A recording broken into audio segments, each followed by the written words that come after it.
What is up, you guys? Welcome back to another video. My name is Chris, as always with me, Liam. and today we are diving into Foundation Season 3, Episode 7. I knew that. So many episodes. This was actually a fantastic one. I think probably the best one of the season so far, but we're going to dive into it and definitely want to hear your opinion. So if you're brand new to the channel, just checking in for the first time, welcome.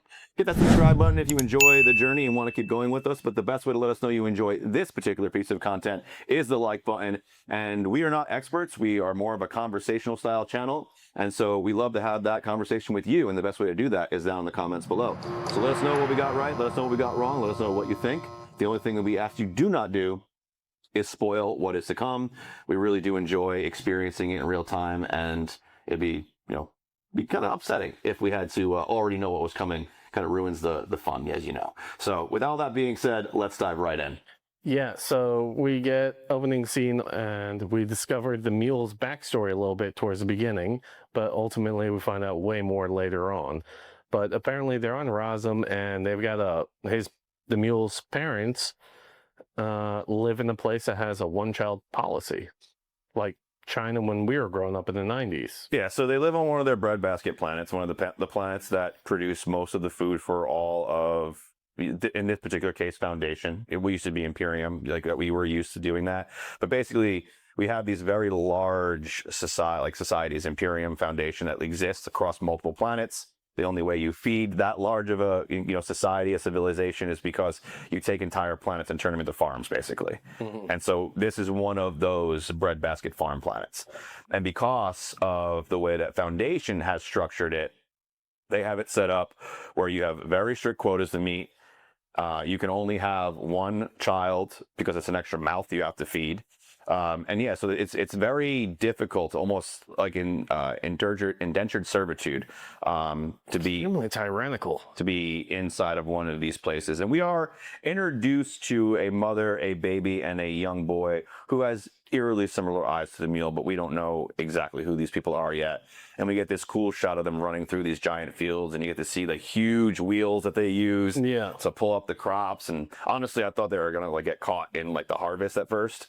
But that's why they were running. Yeah, because immediately the next scene is one of those giant wheels rolling. Yeah, but it turns out that it's the ship. So they see the ships coming, and they know that basically the tax collector man's coming, and they got to hide the baby, and that does not go as planned.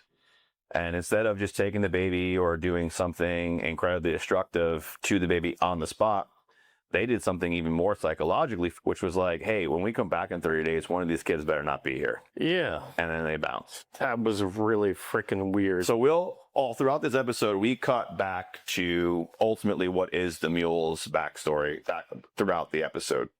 So we see a piece of it, and we kind of get the understanding of who he was as a child. He was a farmer. He worked with his family on this planet. He was a good kid. He seemed to be loved. From the first clip that we got, seemed to be a wholesome, loving family. Yeah, he didn't want to give up his candy. Yeah, I mean, just like a regular kid. Yep. Right? But in the later flashbacks that we get, we start to see that, just like on social media, once you start removing those filters, things aren't so pretty.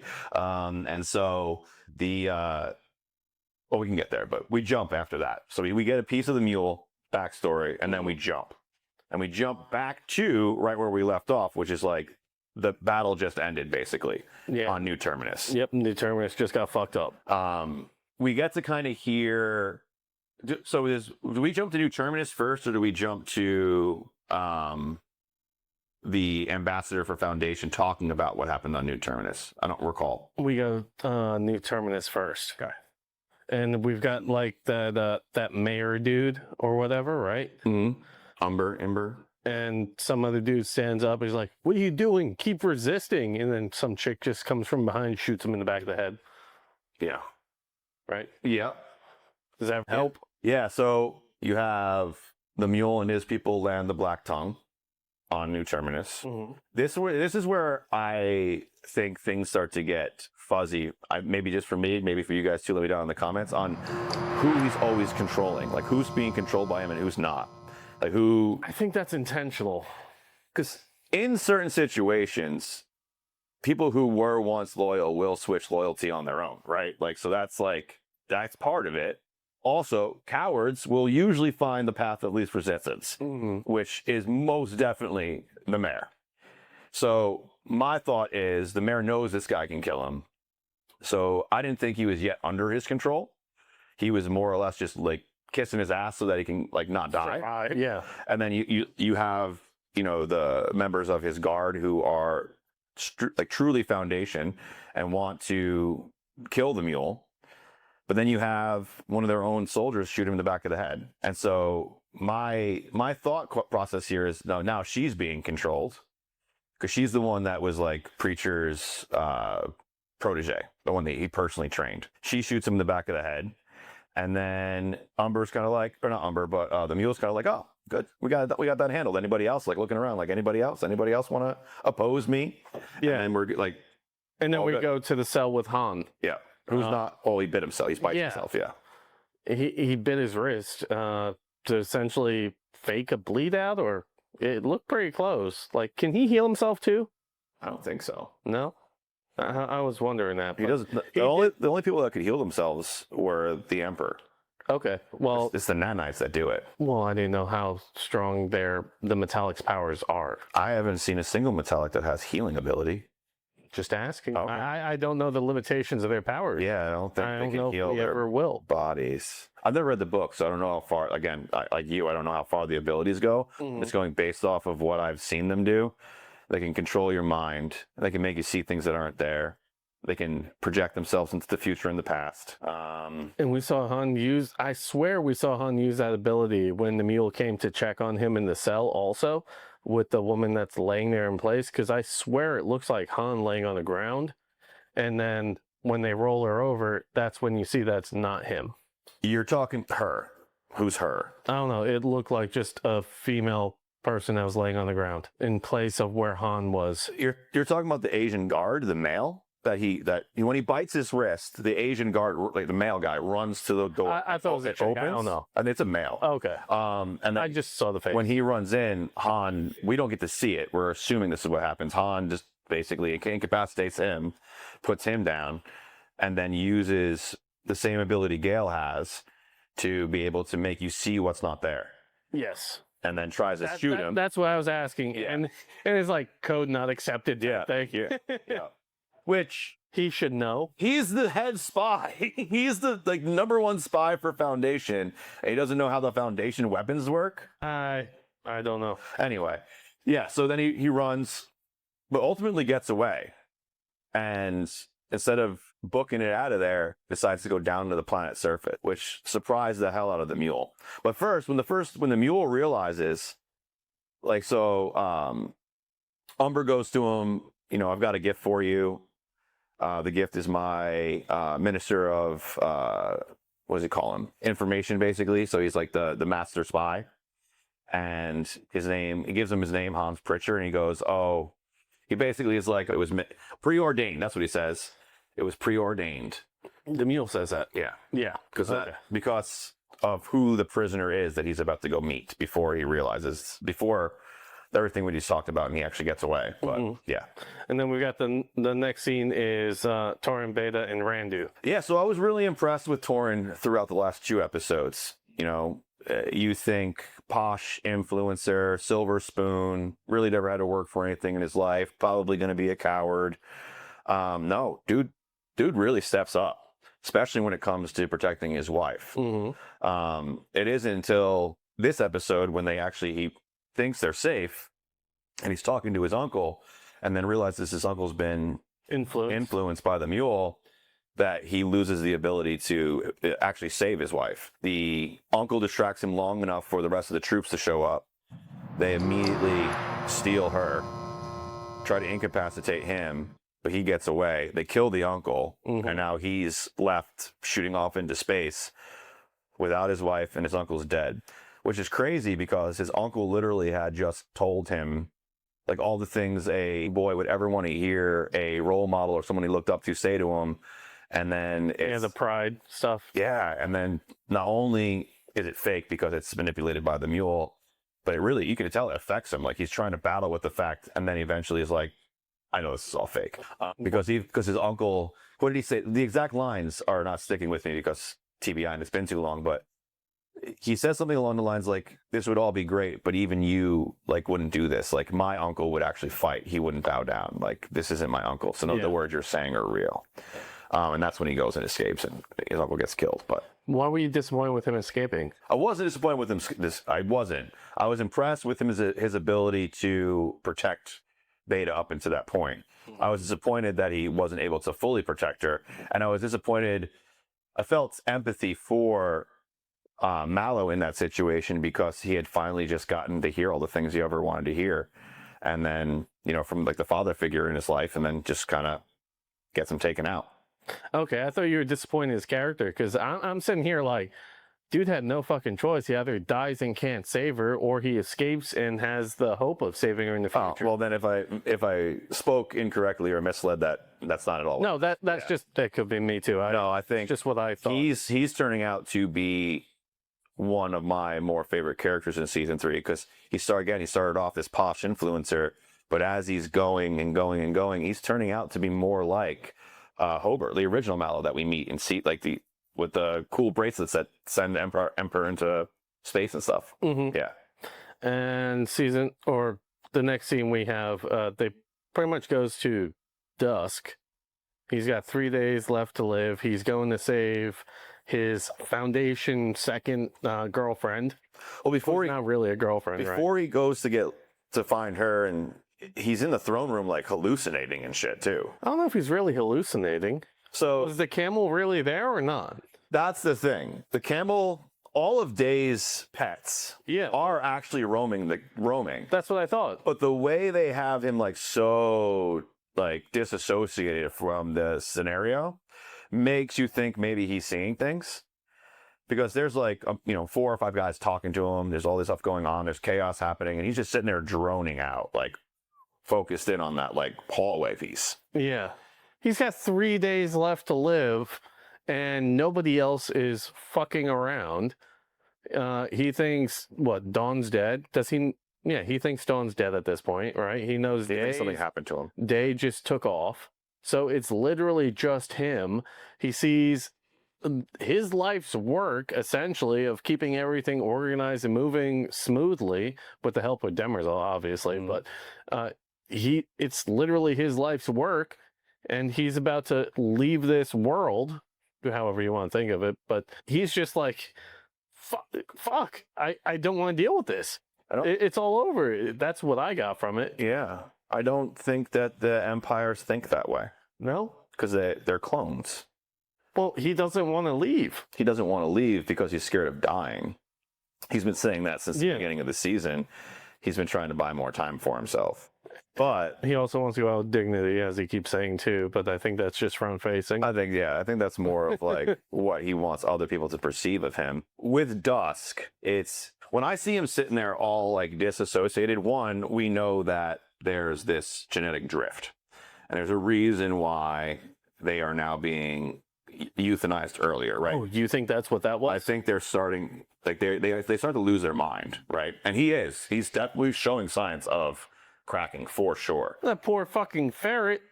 But I don't big sign. I don't think that he's sitting there with the thought process of everything I built is going to go away, or my dynasty is going to fall, because he knows that Demerzel is just going to decant 3 more, right? And she's going to keep going. Like that's not going to stop. He's not irreplaceable anymore. He's very replaceable, and he knows that. They all know that.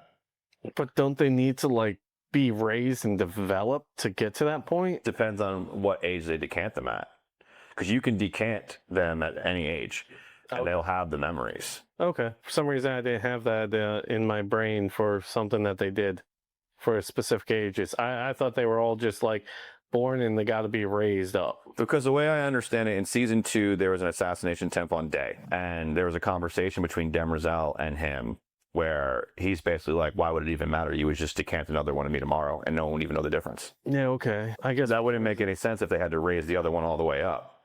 I kind of tuned that part out. But we also have Brother Day back with his love and her wife. Yeah, I mean, the very first thing you hear him say in this episode is, "I'm sorry, I didn't realize you already had a partner." Yeah. Yeah, and nor would he have that knowledge because she wasn't going to share that. She was trying to make her money. But ultimately, again, the only reason that he's still alive is because of Demerzel bringing that up. Yeah. They want to explore that further, so they're like, you know what? You're going on a trip. Mm-hmm. Yeah. She scolds him. She's like, "We have 5-year-olds who drink more than this with dinner." Like, you can handle it. And he's just like, "No, I can't. That's way too much." At first, he's like, yeah, okay. And then after it hits, it's a whole nother story. Yeah, and we got to go down memory lane with him and see, why. Because I assumed that his hatred for Demerzel was him becoming aware of the fact that he had no control. She was truly he's just a pawn. He has to follow suit. Not only does he have to live in the shadow and memory of Cleon the First, which is not a very good one, but he also has no control or autonomy in his own life. He's just a puppet. I thought that ultimately led him to be this rebellious person who doesn't care, right? But really what it was is a deep-seated human belief that he's not good enough. Ever since all the conversations that we watch him go through with Demerzel come back to the fact that he just never felt like he added up and was good enough for her. It's crazy. The one thing that tripped me out about that was the Sun Master dude. The hell? He gave me very Indiana Jones vibes of evil villain. I mean, he's definitely going to be evil. He gives me Day vibes from season 2. Oh. And so I think what Brother Dude is about to experience is if he were to run into himself. The older version of himself. Well, or previous life version. Previous life version, yeah. Okay. Like if he were to run into Cleon 17 at that age, that's how he would act. This is just the one time we've seen him be like, whatever, let's do drugs. I think the episode ends with him. So you learn that. No, the episode ends with the Mule. Oh, talking to Harry, yeah. Yep. So you go through this spirit walk, this hallucinogenic journey with Day, and you basically get to go through his life with Demerzel, and you find out that he learns different things from Demerzel that he doesn't fully grasp as a young child, but as he gets older, he starts to realize it. Because as he's sitting there, one of the questions that he asks Demerzel as a young child is, "If I asked you to, would you leave me? Would you leave us?" He says, because there's 3 of them. And she's like, "No, I have always been with you and I'll always be with you."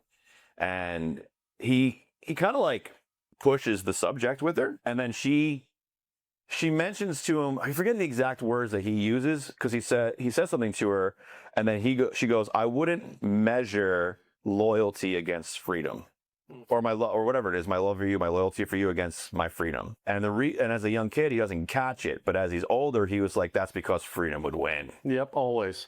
And he was like, he's starting to have these realizations, which this episode fully cemented for me that if anyone's going to save Demerzel, it's going to be Brother Dude. I realized that also because of the women asking him the questions the way that they were. Yeah. And I was like, oh, this is what Chris was talking about. We learned 2 really important things in this particular season. 3 things. 1, Demerzel will kill you if you try to reprogram her. She's programmed just to keep herself the way she is. But then we also learned that if you do get to reprogram her, technically she gets reborn. She gets a new life. She can start over. And the third thing now that I remembered is an EMP will shut her down. Because when she was with Gale and she shorted herself out, she had an EMP went off inside of her, I guess as a failsafe to shut down anything else around her, to give her a chance to reboot and get away, or reboot and fight. But it shut her down, shut her system down long enough for a reboot. So that tells me that if Brother Dude knows that she's going to kill him if he tries to reset her, if he can find a way to EMP her first, stick the new code in, she comes back as, not the Forever Empress anymore. Oh, the 1 millionth. Or maybe she changes her name again, because she does talk to you about Cheddar and the different identities and personas that she's had in the past. Are all the names from actual Asimov's robots in the book. So Demerzel, I haven't read the books, but I've done a bit of research on this. So please help me down in the comments below for those of you guys who know the specifics. Demerzel is one of the iterations of this character from the books, but the one that is like probably like most known is the Daniil one, I believe. It's something like that. Daniil. It was one of the third name that she said that is like the one that I've heard used the most in reference to this character. And then obviously there's another version of it that is a Demerzel. But all of those names that she said were in, from what I understand, paying homage to the different iterations of the robot in the book. So that was pretty cool. All right. And the one thing that I was disappointed in this episode is the fuck was going on with Gale? Where was she? We didn't see her at all, did we? Nope. All right. So the last scene was the Mule and Harry. So there was no Magnifico. Nope. There was no Gale. So there was a couple of, there was no Dawn, which I do still believe is alive. So there's still quite a few characters that were not present at all. And I think that's because we finally got more screen time on the Mule's backstory. So there just wasn't time to fill everybody, to get everybody in there. Okay. Which I appreciate because the Mule's backstory was good. I enjoyed that. So they also blew up the whole theory of Magnifico being the actual Mule itself. Yeah. Now there's theories that he's the little brother and all these different things. Oh. Yeah. Okay. Yeah. It's great how these things evolve, isn't it? Mm-hmm. Yeah. Well, I mean, I don't necessarily believe that one yet.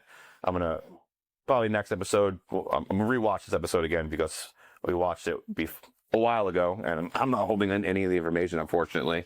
And really kind of see if there's any signs that could be Magnifico. But I thought Magnifico could possibly be the Mule, but this episode proves that's not the case. The Mule got his powers from a very near-death experience with his own family. So it is not Magnifico with the powers. Yeah, when his dad tried to drown him. Crazy shit. Takes him to it's like a beach day, and the next thing you know, he's trying to drown his kid. Dude, this situation is fucked, regardless. However, you have two children. One of them you've raised up to the point where they can know what's going on, and the other one's a baby. You're going to try to kill the one that's old enough that's going on instead of trying to give the baby. The one thing, too, that was really confusing to me in this is like, give the baby to the neighbor. Yeah.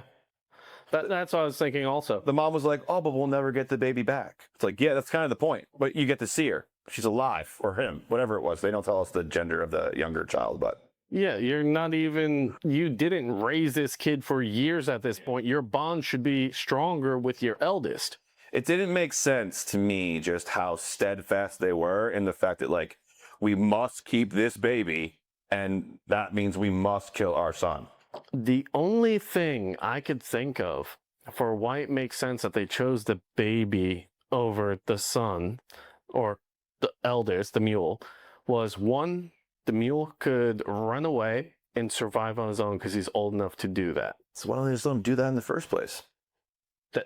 That's what I'm running through in my head for logical reasons why they didn't do that, right? But the other thing I was going to say around that is, what if we don't know more about the Mule? Maybe he is this asshole little fucking kid that is evil, and they recognize that, and that's why they choose the baby over him, because they regret raising this kid who they see all this evil in already. Well, then the writers missed an opportunity to sell that to us, because we didn't get any of that in this episode. Did they? We're talking about right now. Well, we're bringing it up because we're pulling at straws to see, like, if there's a reason. Yeah, that they could lead us more information to later on. Yeah. I don't know. Yeah. We don't have enough information is what I'm saying.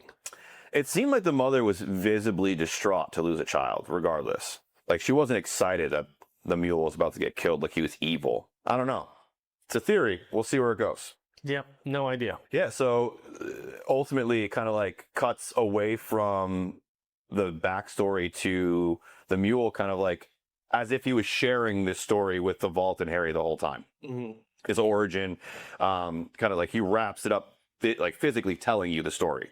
And then he goes to walk away, and then Harry appears. Well, he's got a big old smile on his face. Calls Harry out, right? And then walks away. And then as soon as he turns his back, you hear Harry's voice.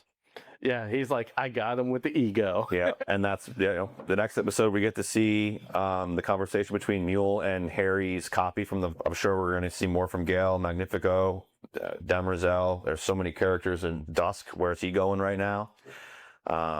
Is he going to just use an Avacula to wipe out New Terminus because the Mule's there, right? Like, we don't know. His mind is fracturing. He just spent an evening feeding a ferret only to kill it. So we'll see what he does.